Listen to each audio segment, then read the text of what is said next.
Hey everybody, it's Steve again. Hope you guys are having a great day, and I thank you for taking the time to watch this video. Before I get started, I want to remind you to please subscribe, check the bell for new videos coming out, check out my other videos. There's a lot of great information if you're looking for mortgage loans, mortgage information, investment properties, different loan programs, etc. So love talking to you guys, love to see you more. Make sure to put some comments in the comments below. I want to answer questions for you guys as well. I'm excited to see you. So let's get started.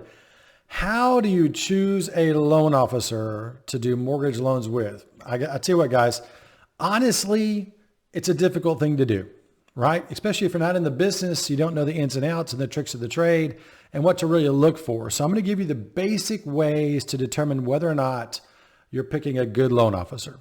All right. So number one easiest way to determine how good your loan officer is to determine how long they've been in the business. Now, common sense would tell you, hey, look, the longer they've been in the business, probably the more knowledgeable they are, probably the better loan officer they are. Now, that doesn't apply to everybody, but what I do want to make clear is longevity is very important in our business. Loan officers who have not been a loan officer for very long, it can be very complicated to know all the specific details about all the hundreds of loan programs out there unless you've experienced it. So here's the way you do that. If you Google search NMLS, National Mortgage Licensing System, right? It's a government website. Once you get to that website, you click on the link. So when you Google it, it's going to show like nmls.gov. It'll be a normal website. And I'll put the link below in the comment section for you guys so you have it. On the right-hand side of the page, you're going to see a button that says Consumer Access. If you click on that Consumer Access button, it's going to ask you to input some letters to make sure you're not a computer.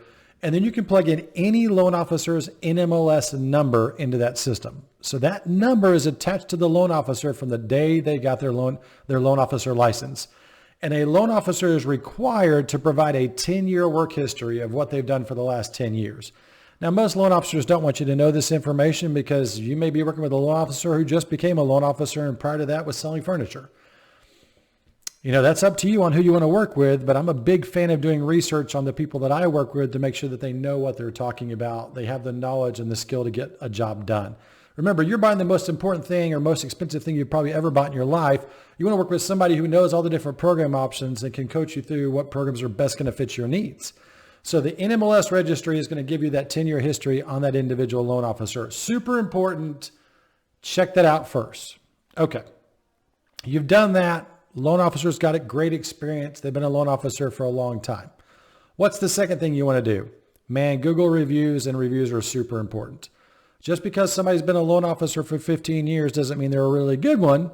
It just means that they've kind of looked out and they've moved around a bunch of different locations and they've done a lot of different things and they're just not that great. So Google search that person, their name and their company and see what those Google reviews state.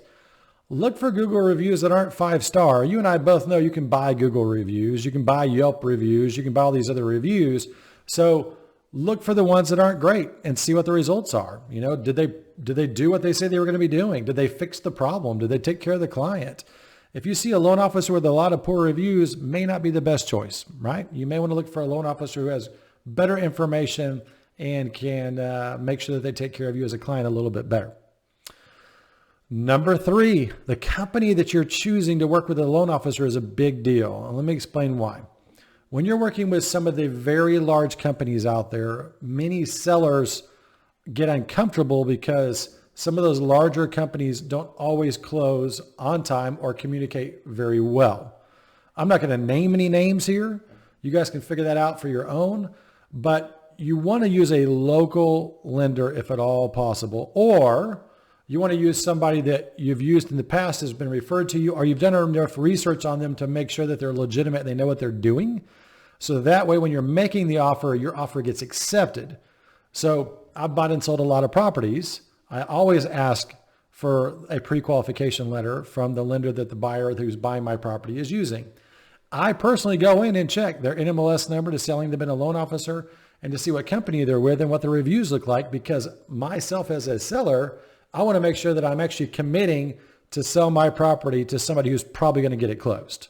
The last thing I want to do is take my property off the market and let a buyer have a ton of time to deal with it when other buyers may be ready to buy my house, right? I don't want to lose an opportunity. I want to get it closed the one time that somebody makes an offer on my home. So use local. Use somebody you can trust.